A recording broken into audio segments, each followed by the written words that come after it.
ሓድሽ ተወሳኺ ምዕባለ ዞባ ምዕራብ ትግራይ ኣብ ዞባ ምዕራብ ትግራይ ተወሳኺ ዓቕሊ ጽበታዊ ስጉምታት ሓይልታት ጽንተት ይካየድ ከም ዘሎ ተሰሚዑሎም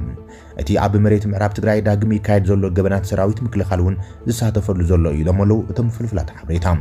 መሓውር ደመቀ ዘውዱ ኣብ ዝተፈላለዩ ከተማታት ምዕራብ ትግራይ ዝርከባ ትካላት ተጋሩም እናነቀለ የጫርተንን የዕንውንን ኣሎ ይብል ተሓድሽ ሓበሬታ ንኣብነት ድማ ኣብ ማይካድራ ዝነበረም ናይ በረኸ ወሉን ሃይሉ ገብሪ ህይወትን ዓበይቲ ጥሕኑታት ምስ ቆጻሪአን ተጫሪተን ኣሎ ኢሎም ቀሺ ፍቃዱ ዝተባሃለ ውልቀ ሰብ ድማ ዓዲግዎን ኣሎ ኢሎም ኣብ ካልኦት ከተማታት እውን ብተመሳሳሊ ንብረት ተጋሩ ኣብ ምሻጥን ምዕናውን እዮም ተጸሚዶም ዘለዉ እቶም ሓይልታት ጽንተት በብዕለቱ ንከታተለኩም ስለ ዘለና ንብረት ተጋሩ ብሪ ቁጽር ከም ተረክብዎን ፍለጡ ዝብል መልእኽቲ ድማ TDF ኣሕሊፍሎም ኣሎ ይብል እቲ ካብ ዞባ ምዕራብ ትግራይ ዝወጽእ ሓድሽ ሓበሬታ ኣብ መንበሪ ገዛ ተጋሩ ዘለኹም ሰፈርቲ ድማ ሰብ ገዛ ኣብ ዝመጽሉ እዋን ብህጹጽ ክትለቁም ጻውዒት ቀሪብልኩም ኣሎ ይብል ብኻሊእ ዜና ካብ ሰላም ክበርትን ምልሻን ስዋዓጹም ዕጡቃት ትማሊ ኣብ ባዓኸርን ዳንሻን ናይ ትግራይ ታርጋ ዘለዎን ተሽከርከርቲ ንምሓዝ ኣብ ፍተሻ ከም ዝውዓሉ እዩ እቲ ሓበሬታ ረዲኡ ዘሎ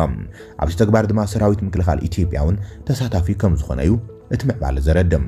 ኣብ ዛሬማ ፍሉይ ቦታ ስድቃ ዝርከቡ 5 ናይ መበል 68 ክፍለ ሰራዊት ኣባላት ሰራዊት ብልጽግናም ሓንቲ ብሬንን ሓንቲ ስናይፐርን ክላሽን ደብሮም ንዓዶም ጠፊኦም ኣሎም ይብል እቲ ካብ ዞባ ምዕራብ ትግራይ ሓበሬታ ዘካፈለ ጋዜጠኛ መድሃኒ ግዳይ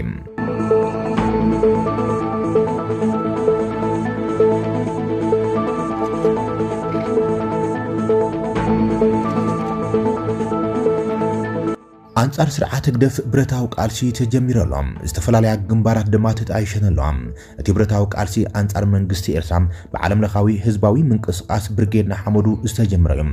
እቲ አንጻር መንግስቲ ኤርትራ ዝግበረ ብረታው ቃልሲ ድማ ኣብ ማእኸል ኢትዮጵያ ርእሰ ከተማ አዲስ አበባ ተበሲሩ ዘሎም መራሕቲ እቲ ህዝባዊ ምንቅስቃስ ብርጌድና ሐመዱ ኣብ ዛቦ ጋዜጣዊ መግለጺ ኣብ መላ ዓለም ዝርከቡ